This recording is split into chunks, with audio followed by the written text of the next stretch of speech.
Assalamualaikum warahmatullahi wabarakatuh. Kembali lagi di channel Jagat Misteri. Gimana kabarnya teman-teman semua? Semoga teman-teman semua dalam keadaan sehat selalu dan dilancarkan rezekinya. Kali ini saya akan membawakan kisah yang sangat mengerikan berjudul Nyi Gandari, Dendam Arwah Sang Sinden. Seperti apakah ceritanya? Tanpa perlu lama lagi, mari kita masuk ke ceritanya. Namun sebelum itu, dukung channel ini dengan menekan tombol subscribe dan aktifkan lonceng notifikasinya agar tak ketinggalan cerita horor lainnya. Selamat mendengarkan.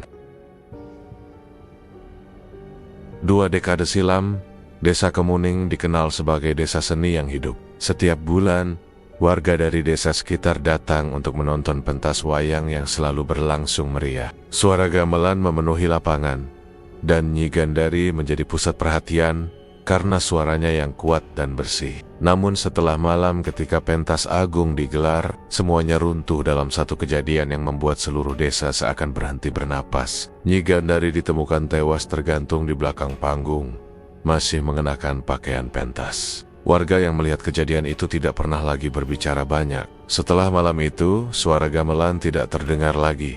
Panggung ditutup, dan desa perlahan menjadi tempat yang hening. Tidak ada yang mau membuka cerita tentang apa yang terjadi. Yang tersisa hanya rasa takut yang menggantung di udara selama bertahun-tahun.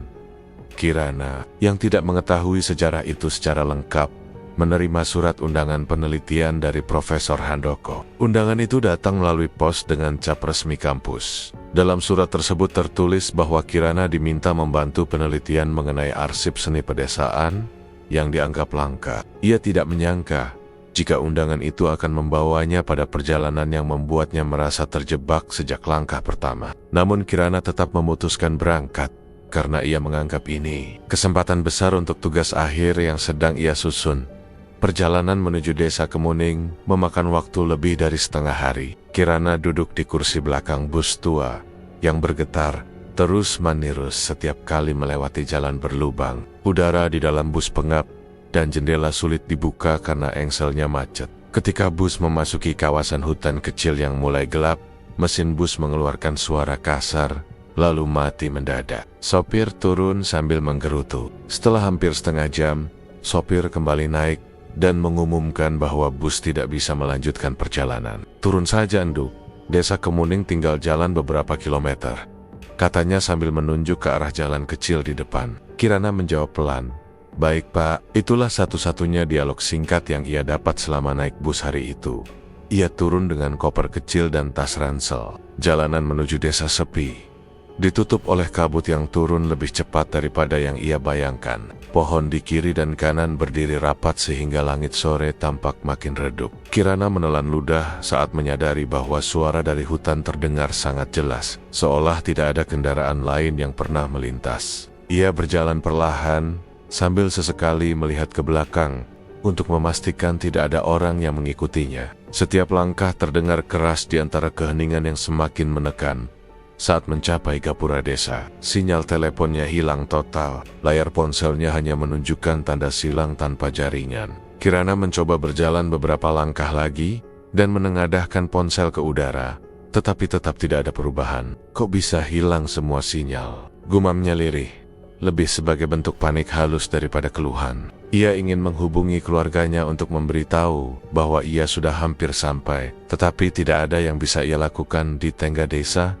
Ia melihat beberapa penduduk lewat. Mereka membawa ember, kayu bakar, atau sekadar berjalan pulang setelah bekerja di sawah. Namun setiap kali Kirana mendekat dan mengucapkan salam sopan, mereka membalas dengan tatapan tajam yang sulit diartikan. Tidak ada senyum. Tidak ada balasan suara. Seorang bapak tua bahkan memalingkan wajah seolah tidak mau melihat Kirana sedikit pun. Perasaan asing menyebar dalam dada Kirana, membuat langkahnya terasa berat. Ia mencoba tetap tenang, tetapi tatapan mata penduduk yang penuh curiga itu membuatnya merasa seolah ia melakukan kesalahan sejak menginjakan kaki di desa itu.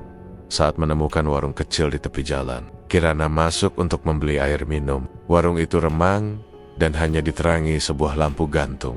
Seorang perempuan tua duduk di balik meja kayu. Kirana mencoba tersenyum. "Bu, beli air minum 1." Perempuan itu mengangguk pelan tanpa menjawab. Setelah memberikan botol, Kirana mencoba bertanya, "Bu, kalau penyimpanan gamelan tua ada di mana ya?" Seketika wajah perempuan itu berubah. Ia mendelik marah. "Kamu tanya apa, Sanabet? Jangan tanya macam-macam." Suaranya keras dan membuat Kirana tersentak. "Maaf Bu, saya cuma pergi." Mbah Darmi mengibaskan tangan seperti mengusir hewan liar. Kirana mundur dengan wajah memanas karena takut sekaligus bingung. Ia tidak menyangka pertanyaan sederhana itu membuat perempuan tua itu marah. Sedemikian rupa ia melanjutkan perjalanan dengan langkah cepat. Jalanan desa semakin gelap setelah matahari turun sepenuhnya. Lampu rumah warga menyala, tetapi kebanyakan rumah menutup jendela rapat sehingga cahaya tidak menyebar ke jalan. Kirana terus memegang ponselnya meski tidak ada sinyal, hanya untuk memberi rasa aman. Ia mengikuti alamat yang diberikan Profesor Handoko. Rumah itu berada tidak jauh dari balai desa. Menurut petunjuk di surat, setelah berjalan cukup lama, Kirana akhirnya mencapai halaman rumah Profesor Handoko. Rumah itu berukuran besar, dindingnya berwarna kusam, dan pagar depan tertutup setengah. Kirana mengetuk pintu beberapa kali. Tidak ada jawaban. Ia mencoba menekan bel, tetapi tidak ada suara dari dalam. Kirana menunggu sambil menggenggam botol air dan menatap sekeliling. Angin malam terasa dingin dan menusuk. Beberapa menit kemudian, ia merasa seseorang memperhatikannya. Perasaan itu datang begitu saja tanpa suara atau bayangan. Kirana memandang ke arah pohon besar di sudut pekarangan. Daunnya bergerak pelan. Ketika ia menyorotkan senter kecil dari ponsel ke arah batang pohon, tidak ada siapa-siapa. Hanya batang pohon yang diam. Namun rasa tidak nyaman itu tidak hilang. Perasaannya seperti sedang disorot oleh mata yang tidak terlihat.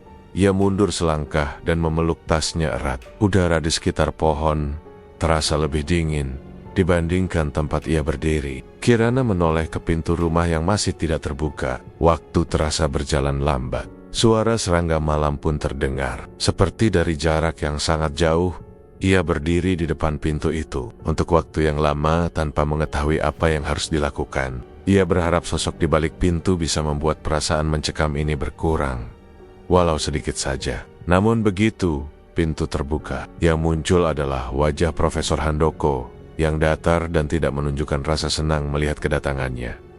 "Sudah lama?" tanyanya singkat tanpa menatap lama. Nadanya tidak ramah, hanya seperti kewajiban bertanya. Kirana mengangguk pelan dan mencoba tersenyum untuk menghormati dosennya. "Iya Pak, saya masuk saja," potong Profesor Handoko sambil memutar badan. Suaranya dingin dan membuat Kirana ragu melangkah. Ia mengikuti lelaki itu melewati ruang tamu yang suram.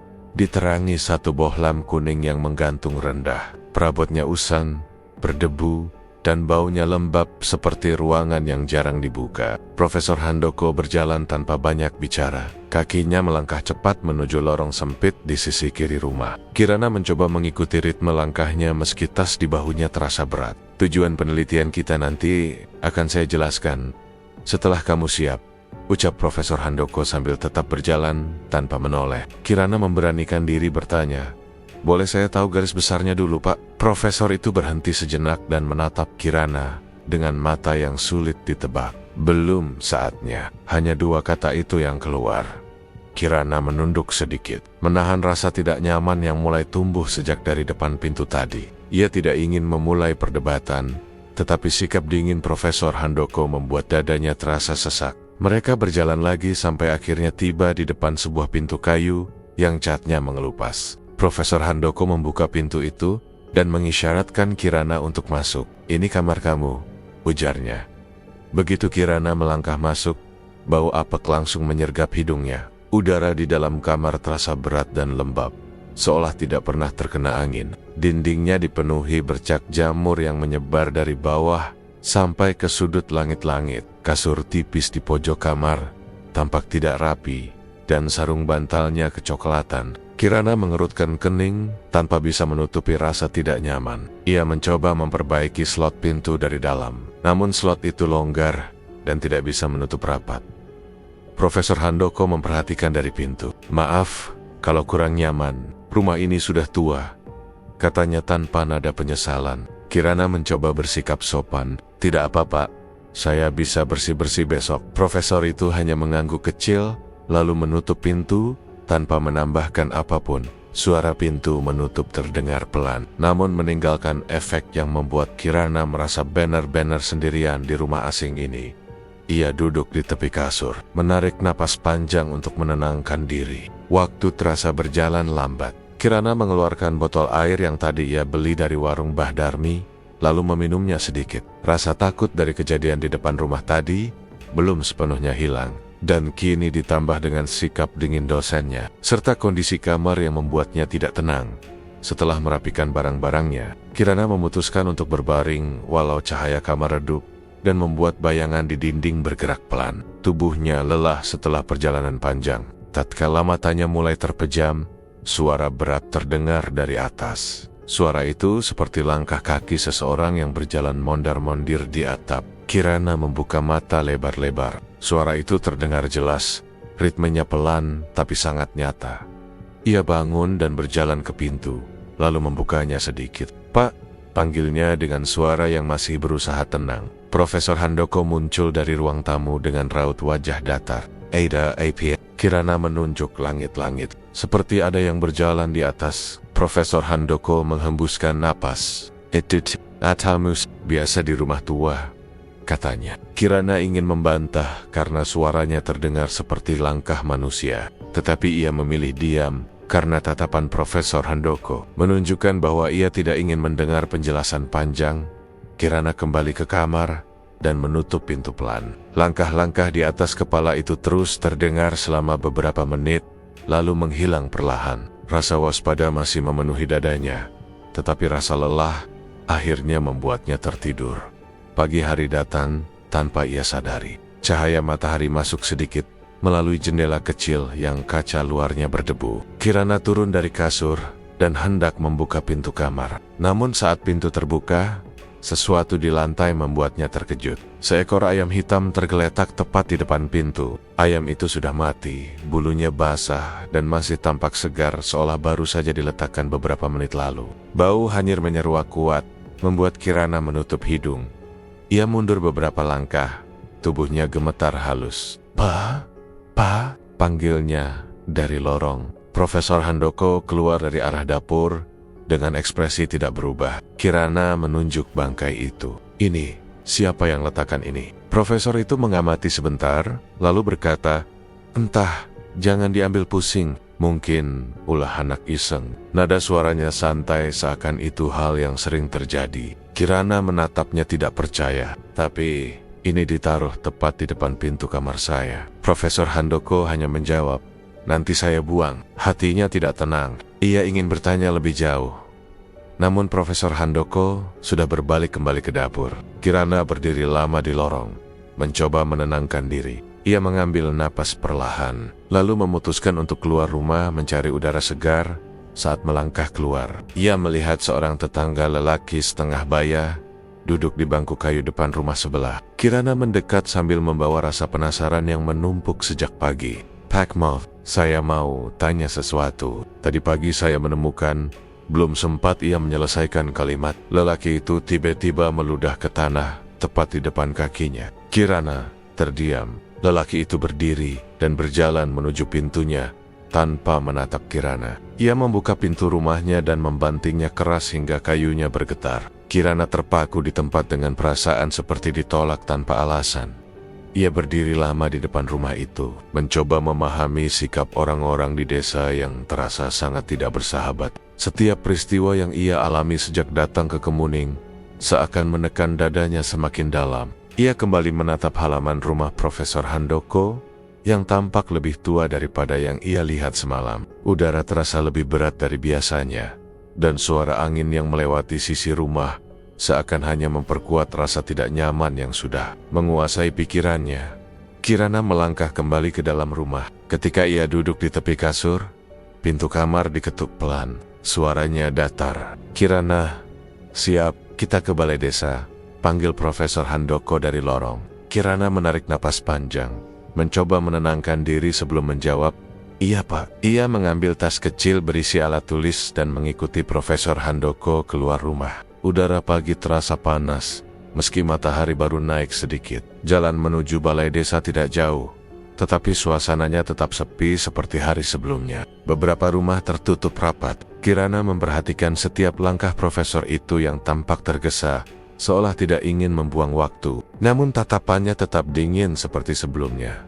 Balai desa itu berdiri di tengah halaman luas yang dipenuhi rumput kering. Bangunan kayunya tua dan sebagian catnya mengelupas. Saat mereka tiba di depan pintu, Profesor Handoko langsung mencoba membuka gembok yang besar. Namun gembok itu tidak bergerak sama sekali. Ia menariknya beberapa kali, lalu memaksa memutarnya. "Macet," gumamnya lirih. Kirana memperhatikan tangan profesor itu yang mulai memerah karena terlalu kuat menarik gembok profesor. Handoko mengambil batu yang tergeletak di sudut tangga dan memukul gembok itu dengan keras. Suara logam beradu membuat Kirana tersentak. Gembok itu masih tidak terbuka. Profesor Handoko memukul lagi, kali ini lebih keras. Pada pukulan ketiga, gembok itu terlepas tetapi sudut logamnya mengenai tangan profesor hingga berdarah. Kirana terkejut. "Pak, tangan Bapak."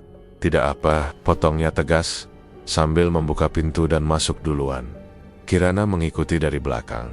Begitu ia menjejakkan kaki di dalam balai desa, udara panas langsung memukul wajahnya. Ruangan itu seolah tidak pernah dibuka selama bertahun-tahun. Udara di dalamnya berat dan membuat napas terasa pendek. Ada bau anyir yang samar, tetapi terus-menerus terasa seperti menempel di hidung. Kirana menutup mulutnya dengan tangan sambil mencoba bernapas pelan. Profesor Handoko berjalan ke arah panggung besar di ujung ruangan. "Mulai dari sini saja," katanya tanpa menoleh. Kirana mengangguk dan ikut naik ke panggung. Debu tebal menyelimuti permukaan panggung, hingga telapak sepatu Kirana meninggalkan jejak jelas setiap kali ia melangkah. Ia berusaha mulai membersihkan panggung dengan kain lap kecil, menggeser debu yang sejak lama menumpuk.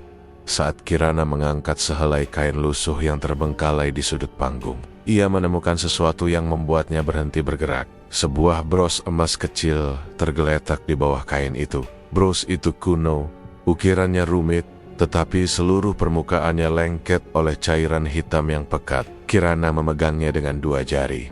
Namun baunya sangat busuk, hingga membuat perutnya terasa mual. "Aduh, baunya," bisiknya pelan.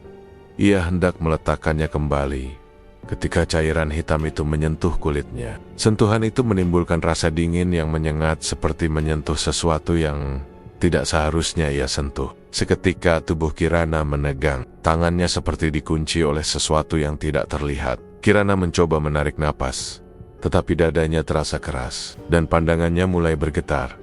Dalam hitungan detik, otot-ototnya kejang, tubuhnya bergetar tanpa kendali. Kirana ingin melepaskan bros itu, tetapi jarinya tidak bisa bergerak. Ruangan yang tadi panas, sekarang terasa seperti berputar. Ia menatap sudut ruangan, dan pada saat itu ia melihat sosok perempuan berdiri dengan kepala tertunduk. Rambutnya panjang menutupi wajah, dan darah mengalir dari kedua matanya. Pemandangan itu membuat Kirana tersengal, seolah ada tekanan kuat yang menghimpit kepalanya. Penglihatannya semakin gelap, dan tubuhnya ambruk ke lantai panggung. Kepalanya membentur kayu dengan keras. Suara benturannya menggema di ruangan kosong itu. Kesadaran Kirana hilang begitu cepat sampai ia tidak sempat berteriak. Ketika ia sadar kembali, pandangannya masih buram. Udara panas dari ruangan itu masih terasa sama kuatnya. Kepalanya berdenyut seperti dipukul benda keras. Ia melihat lenggit-lenggit panggung yang berdebu sebelum sosok Profesor Handoko muncul di atasnya. Namun bukannya membantu atau menanyakan keadaannya, Profesor Handoko langsung membentak, "Kamu itu bagaimana sih? Sudah saya bilang jangan pegang barang apapun tanpa izin." Suaranya keras, membuat Kirana tersentak. Ia berusaha bangun sambil menahan pusing. "Saya tidak sengaja, Pak. Kamu pikir kita main-main di sini? Barang itu berharga. Kamu bisa merusaknya," bentak Profesor Handoko lagi. Kirana menatap profesor itu dengan perasaan campur aduk. Rasa takut, kesakitan, dan marah bercampur jadi satu. "Saya cuma membersihkan panggung, Pak. Saya tidak tahu kalau..." "Alasan," potong Profesor Handoko sambil mengibaskan tangannya. "Lain kali, dengar apa yang saya bilang." Kirana meremas ujung kain lap yang masih ada di tangannya. Nada suara Profesor Handoko tidak hanya marah, tapi juga seperti menyalahkan segala hal yang terjadi. Ia merasa diperlakukan tidak adil. Ia baru saja pingsan, dan profesor itu bahkan tidak menanyakan kondisi dirinya. "Bapak tidak melihat saya jatuh?" tanya Kirana lirih.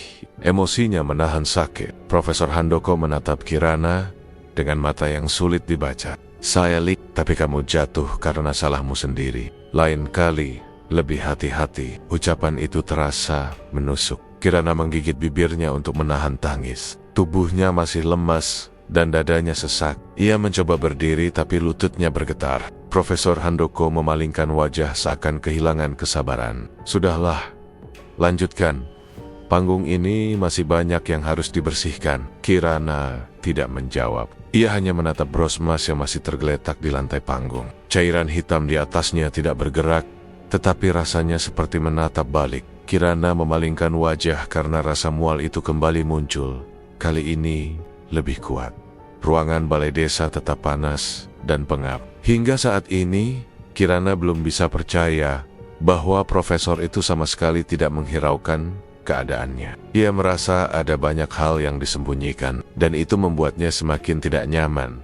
Sepanjang perjalanan pulang ke rumah, Kirana berjalan jauh di belakang Profesor Handoko. Lelaki itu tidak berkata apapun dan hanya melangkah cepat seperti sedang terburu waktu. Kirana justru merasa pikirannya semakin penuh. Ia ingin bertanya tentang bros itu, tentang bayangan perempuan itu, tentang suara-suara yang tidak pernah ia pahami sejak datang ke desa. Namun sikap dingin profesor itu membuatnya memilih diam sampai mereka tiba di rumah.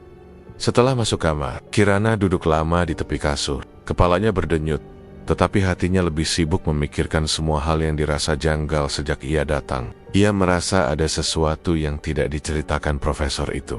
Bukan soal penelitian, tapi soal desa ini. Suasana rumah yang selalu menekan, sikap warga yang tidak ramah, hingga panggung yang penuh debu, seperti tidak pernah dipakai lagi sejak bertahun-tahun. Semua itu membuat Kirana sulit tidur. Saat malam semakin larut, Kirana merebahkan tubuh meski matanya tidak mau terpejam. Suara dari atap sudah tidak ada, tetapi suasana tetap mencekam. Ia menatap langit-langit lama, mencoba meyakinkan dirinya bahwa ia hanya terlalu lelah. Namun semakin ia mencoba menenangkan diri, semakin jelas perasaan aneh itu muncul. Seolah ada yang terus mengawasinya sejak tadi siang. Ia memejamkan mata, tetapi bayangan perempuan tadi kembali muncul. Kirana duduk tegak, napasnya tersengal. Ia tidak ingin diam saja. Ia butuh jawaban. Pikiran itu muncul kuat, hingga menyingkirkan rasa takut yang sejak tadi menahan langkahnya. Tanpa berpikir panjang, Kirana mengambil jaket tipis dan pelan-pelan membuka pintu kamar. Rumah itu sunyi. Tidak ada suara dari ruang tamu. Profesor Handoko mungkin sudah tidur. Kirana menahan napas ketika membuka pintu depan. Udara luar yang dingin menyentuh kulitnya, namun itu justru membuatnya sedikit lebih tenang. Ia melangkah keluar dan menutup pintu perlahan. Jalan desa gelap, hanya beberapa rumah yang menyalakan lampu. Ia berjalan cepat menembus udara malam, menahan rasa takut yang sesekali datang. Setiap kali ia melihat bayangan pohon, ia berhenti sebentar untuk memastikan tidak ada orang. Kirana tahu ia melanggar larangan warga dan juga perintah Profesor Handoko. Tetapi rasa penasaran mengalahkan semuanya. Ia ingin kembali ke balai desa dan memastikan apa yang sebenarnya terjadi tadi siang. Ia butuh bukti bahwa ia tidak sedang berhayal. Itu yang membuatnya terus melangkah.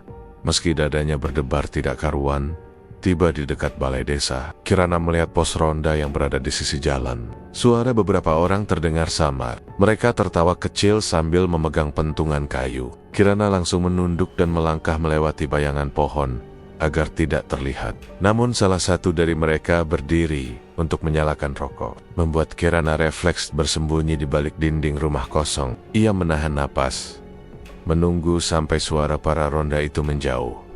Ketika suasana cukup aman, Kirana berlari kecil menuju halaman balai desa. Pagar pendek di depannya mudah dipanjat. Ia mengaitkan kedua tangannya ke atas pagar dan menarik tubuhnya semampu mungkin. Setelah melompat ke dalam halaman, ia menatap pintu kayu besar balai desa itu. Gedung itu tampak lebih gelap daripada siang tadi. Bayangan di jendela seperti bergerak ketika angin malam lewat pelan, Kirana mendekati pintu dan mendorongnya perlahan. Pintu itu berderit sangat keras hingga Kirana langsung memegang dadanya. Suara itu memukul keheningan malam dan ia takut jika ada warga yang mendengarnya. Ia menoleh ke kiri dan kanan. Tidak ada siapapun. Ia mengeluarkan alat perekam suara dari tas kecilnya. Tangan Kirana masih gemetar ketika menekan tombol rekam. Ia ingin menangkap suara apapun yang tadi muncul di kepalanya. Namun begitu alat itu menyala, suara gamelan langsung terdengar di telinganya. Suaranya nyaring, kacau, dan sangat dekat. Gamelan itu berdentang seperti dimainkan oleh banyak orang. Tetapi ruangan balai desa gelap dan kosong. Kirana mundur beberapa langkah. Tidak mungkin. Fisiknya gemetar. Ia menjatuhkan alat perekam itu karena panik. Suara gamelan semakin keras, dentingannya menusuk telinga, membuat Kirana menutup telinganya dengan kedua tangan. Ia ingin lari, tetapi lututnya bergetar. Ketika Kirana membalikan badan untuk kabur, sebuah tangan mencengkeram lengannya dengan kuat. Rasa sakitnya langsung menusuk hingga ke bahu. Kirana menjerit kecil. "Kamu ini mau mati, Nduk?" Suara perempuan tua menggema dari kegelapan. Kirana menoleh dan melihat wajah Mbah Darmi yang muncul dari balik bayangan. Matanya lebar dan penuh amarah. "Kamu melanggar pantangan besar." Kirana mencoba melepaskan diri. "Bu, saya cuma..." "Diam," bentak Mbah Darmi sambil mencubit lengan Kirana dengan kuat. Cubitan itu meninggalkan rasa panas, menyakitkan. Kirana menggigit bibirnya menahan sakit. Mbah Darmi menarik Kirana keluar balai desa sambil terus menarik lengannya. Cengkeramannya sangat kuat sampai Kirana hampir terseret. "Kamu pikir tempat itu bisa kamu datangi sembarangan? Kamu itu siapa berani-beraninya buka pintu malam-malam?" teriak Mbah Darmi. Kirana hanya bisa terpingkeng-pingkeng mengikuti tarikan itu. Saya cuma ingin tahu apa yang saya lihat tadi siang," jawab Kirana pelan. Mbah Darmi berhenti mendadak dan menatap Kirana dengan tatapan menusuk. "Kamu tidak akan tahan kalau tahu semuanya. Kamu bisa celaka," katanya sambil menggeretakkan gigi. Kirana menunduk, tidak tahu harus menjawab apa. Rasa takutnya kembali memenuhi seluruh tubuh. Mbah Darmi kembali menariknya, kali ini lebih keras. Mereka melewati jalan desa yang gelap, dan beberapa kali Kirana hampir tersandung. Ia menahan tangis karena rasa sakit di lengannya semakin perih. Setiap tarikan Mbah Darmi membuat dadanya makin sesak karena ia tahu ia benar-benar sudah melanggar larangan besar. Setelah berjalan cukup jauh, mereka sampai di depan rumah Profesor Handoko. Tanpa mengetuk, Mbah Darmi membuka pagar dan menyeret Kirana masuk halaman. "Pak Hand," teriaknya keras. "Ini anak harus diingatkan. Kalau dibiarkan, semua bisa celaka." Kirana menunduk dalam. Profesor Handoko muncul dengan wajah lelah dan dingin. Tanpa banyak bicara, ia mempersilakan Mbah Darmi masuk. "Ada apa lagi malam-malam begini?" tanyanya singkat. Nada suaranya datar, namun ada sedikit kejengkelan yang tidak ia sembunyikan. Kirana masih menunduk dan tidak sanggup mengangkat kepala. Mbah Darmi menjawab cepat. "Anak ini melanggar pantangan. Saya temukan di balai desa. Kamu harus jaga dia kalau tidak mau kesulitan besar." Profesor Handoko hanya mengangguk kecil. "Baik, saya urus." Mbah Darmi melepaskan cengkeraman kuat di lengan Kirana, membuat rasa perih itu kembali terasa. Tanpa menatap Kirana lagi, perempuan tua itu pergi dari pekarangan sambil menggerutu pelan. Ketika suara langkahnya menghilang, suasana rumah terasa lebih sunyi. Kirana masih tidak bergerak. Profesor Handoko berkata pelan, "Masuk." Kirana menuruti, meski tubuhnya masih gemetar. Di dalam rumah, suasana dingin terasa lebih pekat daripada udara malam di luar. Profesor Handoko menutup pintu sambil berucap, "Mulai besok, jangan keluar malam. Kamu buat masalah?" Kirana hanya menjawab lirih, "Iya, Pak." Tanpa menambahkan apapun, profesor itu berjalan kembali ke kamar kerjanya. Kirana masuk ke kamarnya pelen-pelen sambil memegang lengan yang memat. Pintu kamar ia kunci cepat, seolah rasa aman hanya ada kalau pintu itu tertutup rapat. Ia duduk di kasur dan membuka tas kecilnya. Alat perekam suara itu masih ada. Kirana menatap benda kecil itu lama. Rasa takut bercampur rasa penasaran menguasai pikirannya. Ia ingin tahu, apakah suara gamelan yang ia dengar tadi benar-benar terekam. Ia ragu beberapa detik, tetapi rasa ingin tahunya menang. Ia menekan tombol putar. Begitu rekaman berjalan, Kirana tersentak. Suara gamelan terdengar jauh lebih keras. Ribut, kacau, dan menekan telinga. Bunyinya seperti banyak orang sedang memainkan gamelan dengan tempo tidak beraturan. Suara logam saling bertabrakan, membuat Kirana merasakan pusing yang menyakitkan. Namun yang paling membuat napasnya tercekat adalah suara lain yang ikut masuk dalam rekaman. Suara napas berat seorang laki-laki, begitu dekat seperti tepat di sebelah mikrofon. Napas itu lambat, berat, dan terlalu nyata. Kirana memegang mulutnya karena panik. "Ini Ape," gumamnya pelan. Ia berhenti memutar rekaman, tetapi suaranya terngiang kuat dalam kepala. Kirana tidak bisa diam saja. Ia butuh seseorang untuk menerjemahkan kota-kota Jawa kuno yang samar-samar ia dengar di bagian awal rekaman. Ia teringat temannya di kota, Bima, yang biasa membantunya membaca tulisan kuno. Tanpa membuang waktu, Kirana mengambil jaket dan keluar kamar. Ia menuju wartel desa, berjalan cepat meski malam sudah hampir mencapai tengah. Untung rumah warga masih ada yang menyalakan lampu, sehingga jalan tidak terlalu gelap di wartel. Ia menghubungi Bima. Suaranya bergetar saat berkata, "Tolong dengarkan sebentar. Ada suara Jawa kuno yang saya tidak mengerti." Bima menjawab, "Ya, kirim saja lewat telepon." Kirana menempelkan ponsel ke alat perekam dan memutarnya. Tidak sampai beberapa detik, Bima tiba-tiba berteriak, "Aduh, panas banget." Suara itu terdengar jelas, seperti seseorang yang kulitnya ditempel besi panas. Kirana tersentak. "Bima, kamu kenapa?" Namun sambungan langsung terputus. Kirana mencoba memanggil lagi, tetapi mesin wartel menunjukkan panggilan tidak bisa tersambung. Ia mematung di depan telepon, tubuhnya gemetar hebat. Rasa takutnya melonjak. Ia mencoba melirik keluar jendela wartel, takut ada orang datang. Setelah beberapa menit, ia memutuskan kembali ke rumah. Jalan pulang ia tempuh dengan langkah cepat tanpa menoleh. Sesampainya di rumah Profesor Handoko, ia langsung masuk kamar dan mengunci pintu. Namun belum sempat ia duduk, suara pecahan kaca terdengar keras. Jendela kamar meledak ke arah dalam, serpihan kacanya menghantam pipi dan lengannya. Kirana merunduk sambil memegang wajahnya yang panas. Darah keluar sedikit dari luka kecil di pipi, sementara serpihan kaca yang menempel di lengannya membuat ia meringis. Tidak ada benda dari luar yang dilempar, tidak ada apapun di halaman. Jendela pecah begitu saja.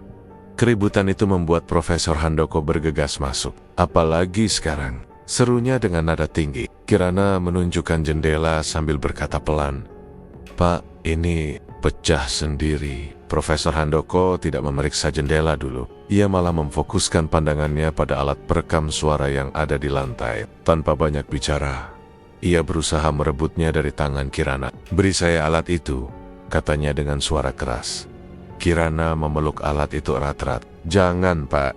Ini penting." Profesor Handoko menariknya dengan paksa hingga Kirana kehilangan keseimbangan. Perkelahian itu kasar. Profesor menarik kuat.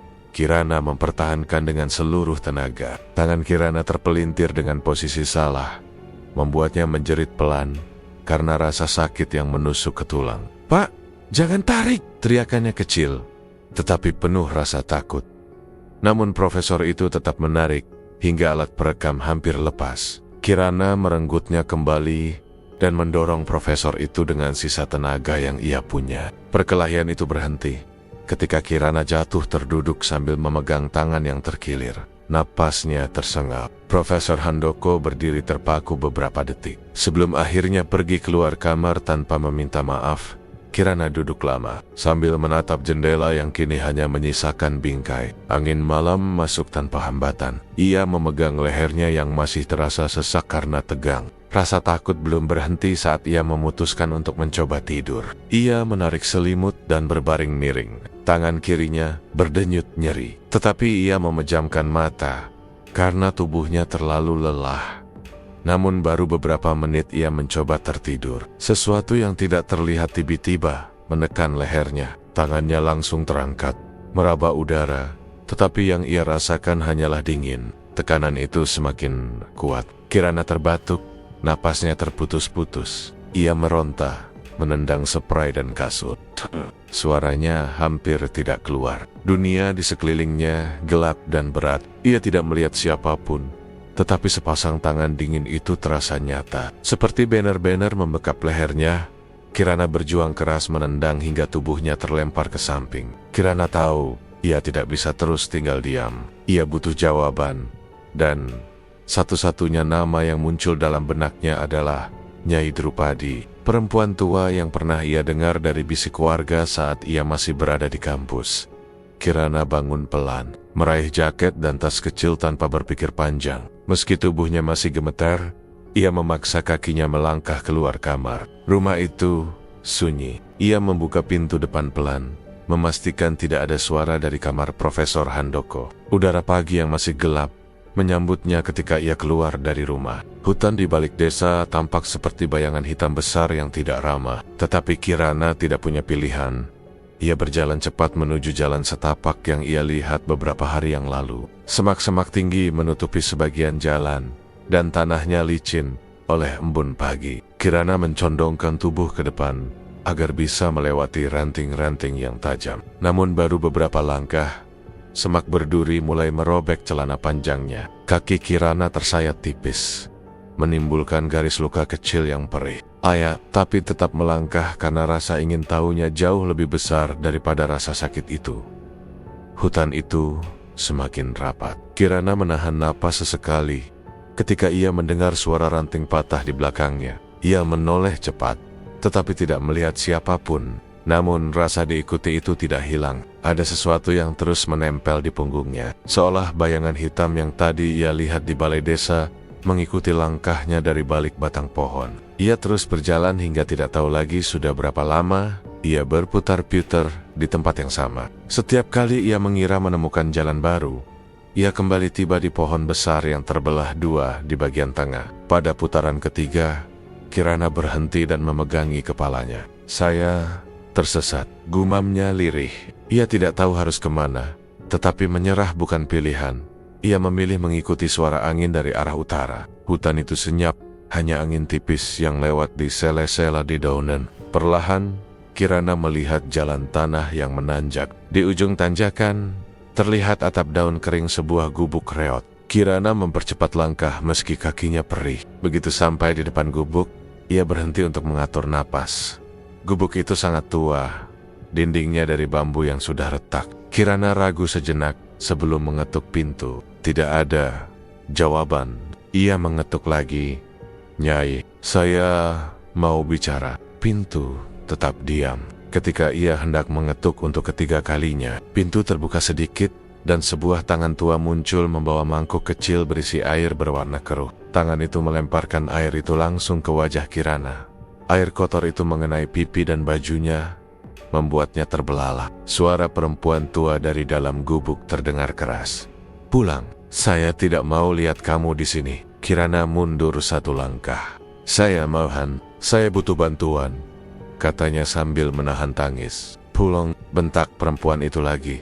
Kirana jatuh berlutut. Air mata mengalir tanpa ia tahan. "Tolong, saya tidak tahu harus ke siapa. Saya tidak tahan di desa itu. Saya lihat sesuatu." Suaranya pecah. Tidak lama kemudian, pintu terbuka lebih lebar. Nyai Drupadi berdiri dengan rambut putih kusut dan tatapan tajam. "Masuk," katanya singkat. Kirana bangun pelan dan mengikuti perempuan tua itu masuk ke gubuk. Di dalam ruangan sempit itu, cahaya redup dari bohlam kecil menyorot lantai tanah yang lembab. Aroma herbal dan asap tipis mengisi ruangan. Nyai Drupadi duduk di bangku pendek, memandang Kirana tanpa berkedip. "Apa yang kamu lihat?" tanyanya pelan. Kirana mengusap wajahnya. Saya lihat perempuan di panggung desa. Matanya berdarah. Saya dengar suara gamelan. Saya merasa ada yang mengikuti saya." Nyai Drupadi menarik napas panjang. "Itu karena kamu membuka sesuatu yang tidak boleh dibuka." Kirana menunduk. "Apa maksudnya?" Nyai Drupadi mulai bercerita tentang malam ketika Nyi Gandari dibunuh. Setiap detailnya diucapkan tanpa jeda. Tentang bagaimana sinden itu ditemukan, tergantung. Tentang lidahnya yang dipotong, tentang darah yang mengering di lantai panggung. Kirana menutup mulut sambil merasa mual. Ketika bagian paling kejam disebutkan, ia muntah di lantai. Perutnya kosong, tetapi rasa mual itu terus mengguncang tubuhnya. Nyai Drupadi tidak menghentikan cerita meski Kirana muntah. Suaranya tetap datar. Kematian itu tidak selesai. Arwahnya masih menunggu. Dan kamu datang ke desa ini membawa nama yang sama. Kirana menatapnya bingung. Nama saya Kirana. Apa hubungannya? Nyai Drupadi mengambil kantong kain kecil dari rak bambu. Ia mengeluarkan selembar kertas tua. Ini, katanya, sambil menyerahkan. Kertas itu adalah salinan surat lahir. Nama ibu dari ibu Kirana tertulis jelas. Nyi Gandari. Kirana membeku. Ia merasa darahnya berhenti mengalir. Tidak mungkin. Itu tidak benar. Nyai Drupadi menatap Kirana lekat-lekat. Kamu cucunya. Mau kamu terima atau tidak? Kirana berdiri mendadak dan berteriak. Nyai bohong. Nyai. Suaranya bergetar antara marah dan takut. Nyai Drupadi tidak menanggapi. Ia hanya menutup mata sejenak, seolah menahan sesuatu dalam pikirannya. Kirana mundur beberapa langkah sambil memeluk dirinya sendiri. Dadanya sesak dan pikirannya berputar. Ia tidak sanggup menerima apapun yang baru saja ia dengar. Udara hutan yang lembab menusuk hidungnya, tetapi tidak menenangkan apapun. Ia berjalan menuruni tanjakan dengan langkah kacau. Kakinya gemetar, dan pikirannya masih berputar antara marah, takut, dan bingung. Setiap kali ia mengingat surat lahir yang ditunjukkan Nyai Drupadi, tubuhnya terasa berat. Tidak mungkin, gumamnya lirih sambil mengusap wajah penuh debu. Ia melewati semak berduri yang tadi merobek pakaiannya. Luka-luka kecil di kakinya mulai perih, tetapi Kirana tidak memedulikannya. Yang ia rasakan hanyalah tekanan kuat di kepalanya.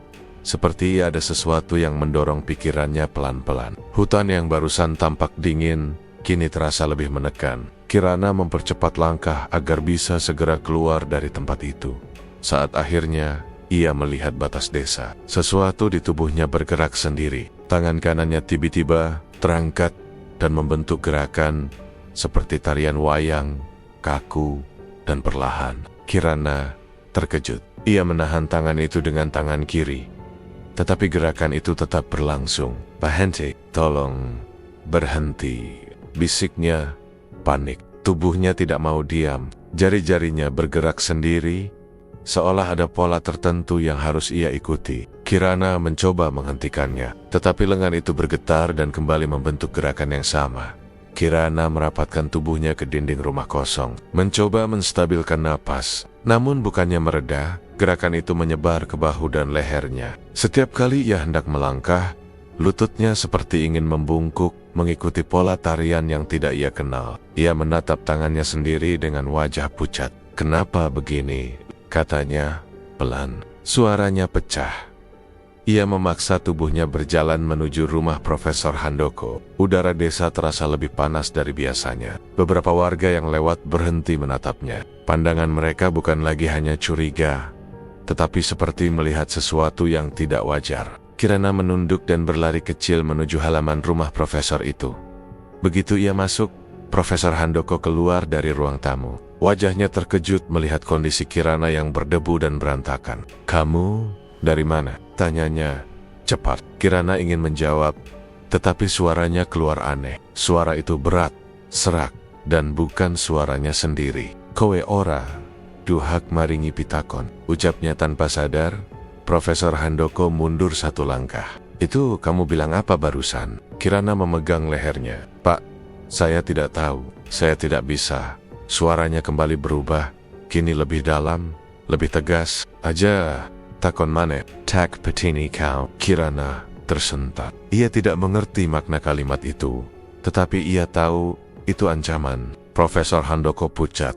Kirana menutup mulutnya dengan kedua tangan, merasa tubuhnya semakin tidak bisa dikendalikan. Kepalanya berat, dan dadanya bergemuruh seperti ada dua suara yang saling bertabrakan. Pak, tolong saya, katanya lirih dengan suara aslinya. Namun perubahan itu hanya berlangsung sebentar, sebelum bahunya kembali bergerak perlahan, memaksa tubuhnya melakukan gerakan tarian yang kaku. Belum sempat profesor itu merespons, terdengar suara ramai dari luar rumah. Beberapa lelaki desa datang membawa obor. Di depan mereka, Ki Barata berjalan dengan wajah tegang. Suara obor yang menyala membuat suasana halaman terasa panas dan mengancam. Ki Barata berhenti di depan pagar dan berteriak, "Serahkan anak itu." Malam ini juga, Profesor Handoko segera keluar. "Tidak bisa, dia masih..."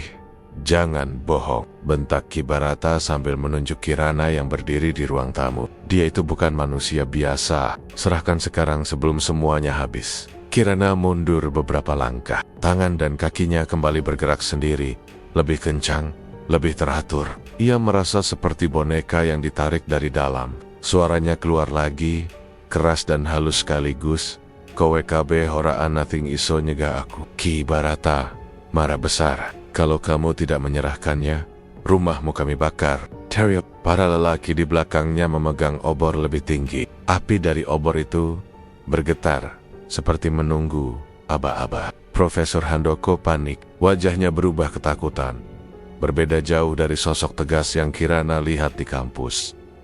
Akhirnya, Profesor Handoko berkata lirih, "Baik, saya jelaskan." Ia menelan ludah. "Saya memang membawa Kirana ke sini sebagai umpan." Kata itu membuat Kirana seakan kehilangan pijakan. Dadanya sakit seperti ditusuk sesuatu. "Pak, apa maksudnya?" Suaranya bergetar. Profesor Handoko menghindari tatapan Kirana. "Arwah itu tidak muncul kalau tidak ada darah keturunan.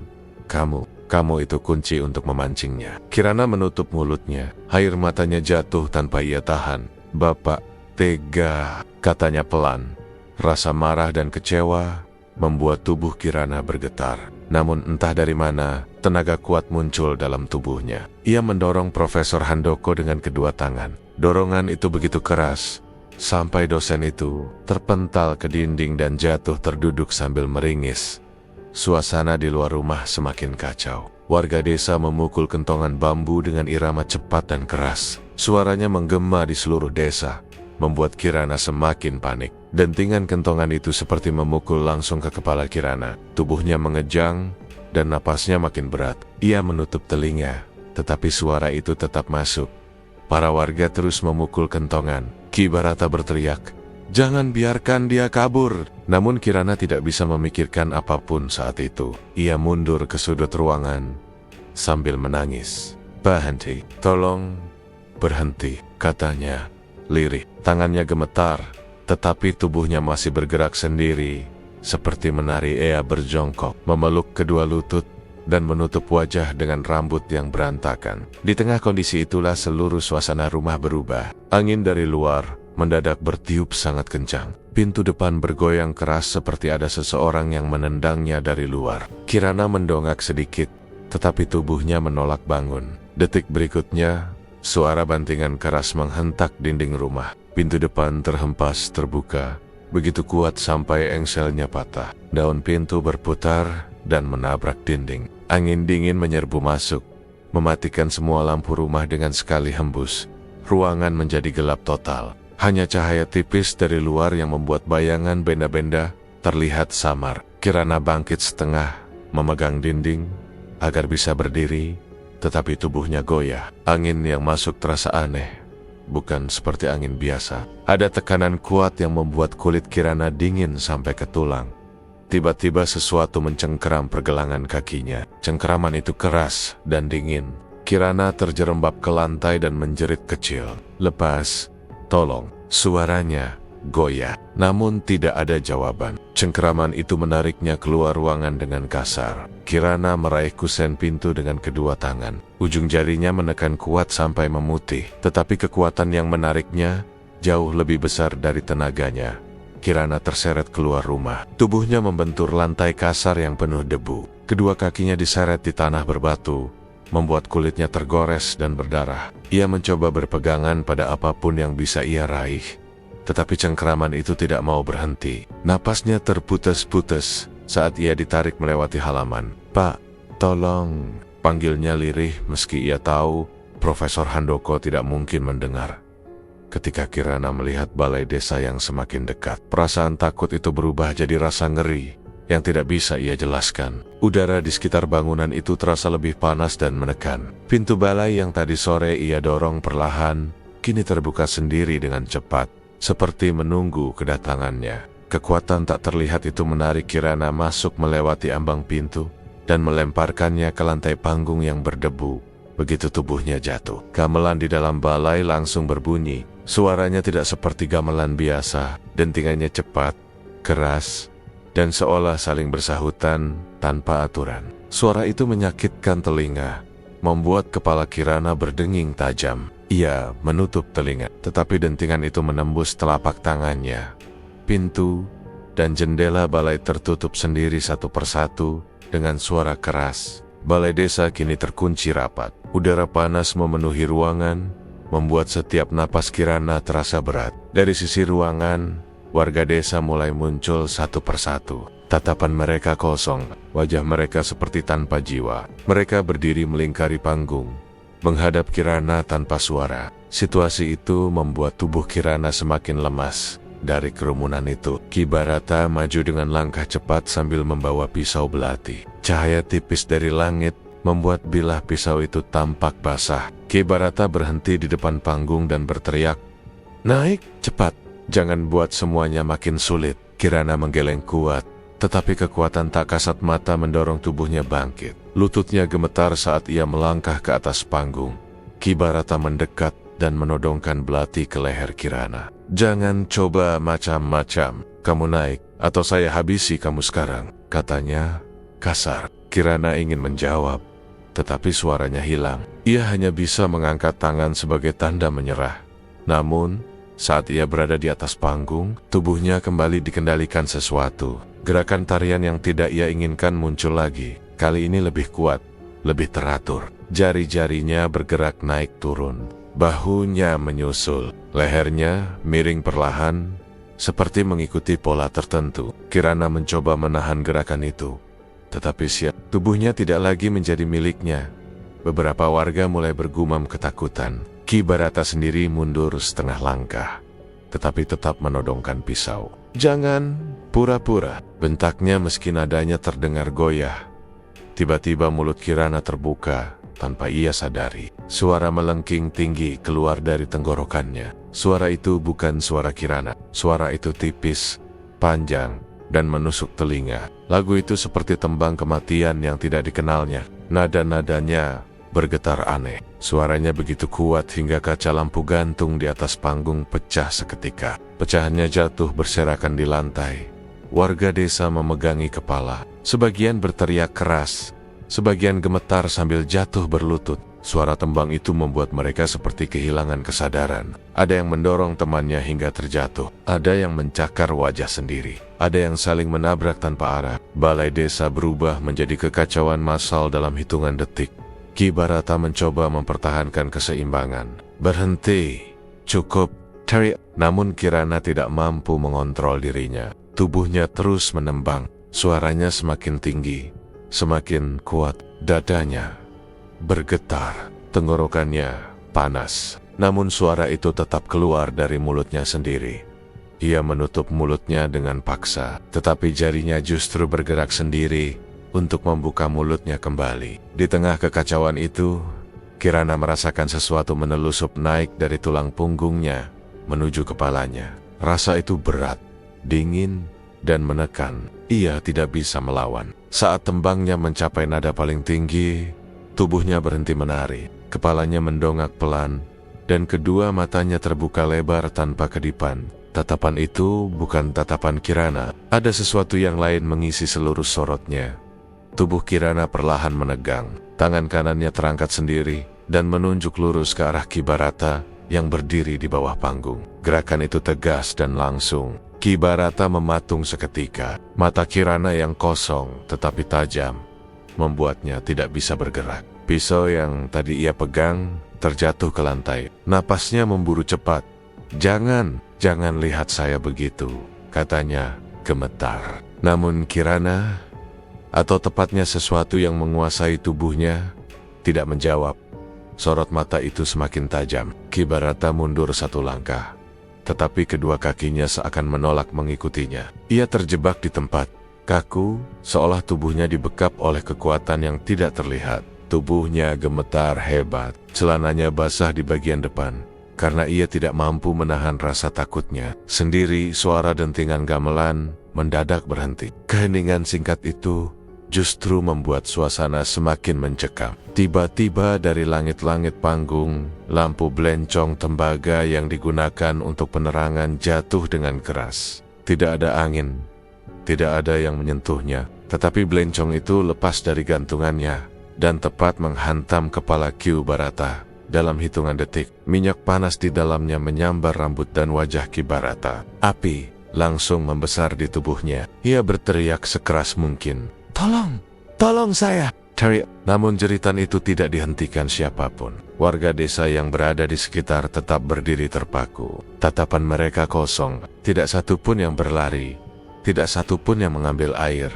Tidak satu pun yang mencoba menolong. Mereka hanya menonton, seolah seluruh pikirannya diputuskan oleh sesuatu yang menguasai ruangan. Ki Barata jatuh berguling sambil meronta. Api itu cepat menjalar ke bajunya, membuatnya seperti kayu kering yang terbakar. Ceritanya semakin tidak jelas, terpotong-potong oleh rasa sakit yang membuat tubuhnya kejang. Dalam beberapa detik, jeritan itu berubah menjadi suara rendah yang hampir tidak terdengar.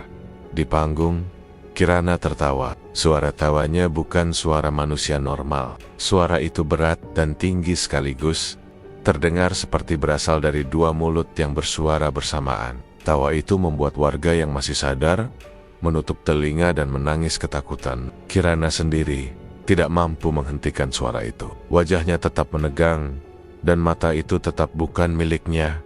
Dalam dirinya, Kirana yang asli menangis keras, meski suaranya tidak keluar. Ia merasa ngeri melihat bagaimana tubuhnya memperlakukan Ki Barata. Ia ingin memalingkan wajah, tetapi kelopak matanya terkunci. Ia ingin berhenti tertawa, tetapi mulutnya tidak mau diam. Ia ingin menghentikan semua ini, tapi tubuh itu tidak lagi miliknya. Rasa takutnya bukan hanya pada apa yang ia lihat, tetapi pada kenyataan bahwa ia sudah tidak punya kendali atas dirinya sendiri. Rasa dingin yang menusuk dari ubun-ubun tiba-tiba menarik jiwanya ke arah gelap. Ia merasa tubuhnya masih berdiri di panggung, tetapi kesadarannya seperti ditarik keluar perlahan. Ruangan di sekelilingnya memudar. Suara teriakan warga makin redup. Suara gamelan menghilang sama sekali. Yang tersisa hanyalah sensasi tenggelam ke dalam kegelapan yang pekat dan dingin. Kirana merasa hampa, seakan hidupnya dicabut sedikit demi sedikit. Di luar kegelapan batinnya, tubuh Kirana masih berdiri tegak dengan tawa yang belum berhenti. Tangannya yang masih terangkat perlahan turun, namun tatapan matanya masih menancap ke arah Ki Barata yang tergeletak tak bergerak. Api di tubuh Ki Barata mulai padam sendiri, menyisakan bau hangus yang memenuhi seluruh balai desa. Suara gaduh dari luar balai terdengar saat pintu besar itu tiba-tiba didobrak. Profesor Handoko dan Nyai Drupadi masuk sambil berusaha melewati warga yang mengamuk dan saling mendorong tanpa arah. Mereka tidak hanya menghadapi teriakan dan dorongan, tetapi juga pukulan dari warga yang bergerak tanpa kesadaran. Profesor Handoko menerima satu pukulan di bahu, sementara Nyai Drupadi menepis tangan seseorang agar tidak mencakar wajahnya. "Kirana!" teriak Profesor Handoko sambil merangkak menuju panggung, ketika jalannya terhalang warga yang jatuh berguling. Suaranya parau karena panik. Nyai Drupadi menyusul di belakangnya, berjalan terhayong-hayong melewati kekacauan itu. Di antara kerumunan, Kirana yang kerasukan mulai terhuyung ke belakang. Tawa itu perlahan melemah, tetapi tatapannya masih tajam dan kosong. Tubuhnya tampak kehilangan keseimbangan, membuat Profesor Handoko makin panik. "Tahan dia, tahan!" teriaknya. Nyai Drupadi melihat keadaan Kirana dan wajahnya berubah cemas. Jiwanya ditarik. "Dia hampir tidak ada," katanya pelan tetapi tegas. Profesor Handoko menggertakkan gigi. "Kita harus cepat." Warga yang mengamuk terus menghalangi langkah mereka. "Kita mulai sekarang," seru Nyai Drupadi sambil meraih kantong kain kecil dari pinggangnya. Suaranya keras dan tegas. Profesor Handoko menahan dua warga yang mencoba meraih baju Kirana. "Jangan ganggu," Ming teriak. Warga itu tidak mendengar atau tidak peduli, tetapi dorongan Profesor Handoko cukup kuat untuk membuat mereka mundur beberapa langkah. Nyai Drupadi menggenggam kedua pergelangan tangan Kirana dan menekan titik tertentu di bawah siku. Tubuh Kirana langsung bergetar hebat. Tawa ganda yang tadi keluar dari mulutnya berubah menjadi suara serak yang makin melemah. "Lepaskan dia, ini bukan tempatmu," ucap Nyai Drupadi dengan suara dalam. Bukan bentakan, namun tegas seperti sedang memberi perintah yang tidak bisa ditolak. Suara itu seolah mengguncang seluruh panggung. Kirana mendadak menghentakkan tubuhnya ke belakang hingga jatuh ke lantai kayu. Kejatuhan itu keras, membuat panggung bergetar. Tubuhnya langsung kejang-kejang, kaki dan tangannya melengkung tak wajar, seperti ditarik dari dalam oleh tenaga yang ingin keluar, tapi menolak pergi. Profesor Handoko berlutut di samping panggung. Wajahnya pucat saat melihat Kirana menggelepar. "Nyai, apa yang harus saya lakukan?" tanyanya dengan suara putus asa. Nyai Drupadi tidak menoleh. "Jangan sentuh dia. Cukup jaga warga agar tidak mendekat," Kirana berteriak sambil menunduk tajam. Suara itu bukan suara gadis yang ketakutan, melainkan seperti dua suara yang tumpang tindih. Arah tubuhnya maju mundur cepat, membuat rambutnya terayun liar. Dari tenggorokannya terdengar suara yang semakin tidak teratur, seperti tercekik dari dalam. Nyai Drupadi menekan titik lain di dada bagian kiri Kirana. "Keluar, sudah waktumu pergi," ucapnya perlahan. Detik berikutnya, tubuh Kirana melengkung ke atas seakan tulang punggungnya ditarik dari kedua sisi. Ia memuntahkan cairan hitam pekat yang mengalir dari mulutnya, mengotori seluruh lantai panggung. Bau cairan itu busuk, menusuk, dan membuat Profesor Handoko hampir muntah saat mencium aromanya. Kirana kejang sampai seluruh badannya terangkat beberapa sentimeter dari lantai. Warga yang tadi mengamuk mendadak menghentikan gerakan mereka. Sebagian dari mereka langsung jatuh berlutut. Sebagian menutup wajah dengan kedua tangan, merintih seakan baru sadar dari mimpi buruk panjang. Suara gaduh mereka perlahan mereda, menyisakan hanya suara Kirana yang mengerang dan napas Nyai Drupadi yang berat. Setelah hampir 1 menit, tubuh Kirana terjatuh kembali ke lantai panggung. Cairan hitam masih keluar sedikit-sedikit dari mulutnya. Matanya tertutup dan tubuhnya tampak lemas seperti sudah tidak punya sisa tenaga. Nyai Drupadi menepuk pelan pipinya. "Bangun, Ando. Sudah selesai," katanya lirih. Kirana membuka mata pelan. Pandangannya buram. Saya capek," ucapnya hampir tidak terdengar. Profesor Handoko menghampirinya dengan wajah lega bercampur rasa bersalah. "Maafkan saya. Saya tidak seharusnya membawa kamu ke sini." Namun Kirana sudah tidak kuat merespons. Matanya menutup lagi, dan tubuhnya benar-benar tidak bergerak. Mereka harus segera membawa Kirana keluar dari desa sebelum warga yang mulai sadar kembali berubah agresif. Profesor Handoko memanggul Kirana di punggungnya sambil berlari keluar balai desa. Nyai Drupadi mengikuti dari belakang, sesekali menatap warga yang mulai bangun sambil mengusap wajah. Begitu mencapai halaman balai desa, teriakan dari warga kembali terdengar. Kini berupa kemarahan dan ketakutan bercampur. Beberapa dari mereka mengejar dengan batu besar di tangan. Profesor Handoko membuka pintu mobil tuanya terburu-buru dan meletakkan Kirana di kursi belakang. "Ayo, cepat!" teriaknya pada Nyai Drupadi. Nyai Drupadi masuk ke kursi depan, dan Profesor Handoko menginjak pedal gas. Mobil tua itu batuk beberapa kali sebelum akhirnya bergerak melewati jalanan berbatu yang menanjak. Batu-batu yang dilempar warga menghantam bodi mobil dan pecah di kaca belakang. Kaca itu retak lalu pecah sepenuhnya saat batu lebih besar menghantam titik yang sama. Kirana terlempar sedikit ke samping, tetapi tetap tidak sadar. Mesin mobil beberapa kali tersendat. "Ayo, jalan, jangan mati sekarang," gumam Profesor Handoko dengan putus asa. Nyai Drupadi hanya menutup matanya dan mengusap dada. "Teresa, jangan berhenti." Suaranya tenang meski situasi penuh tekanan.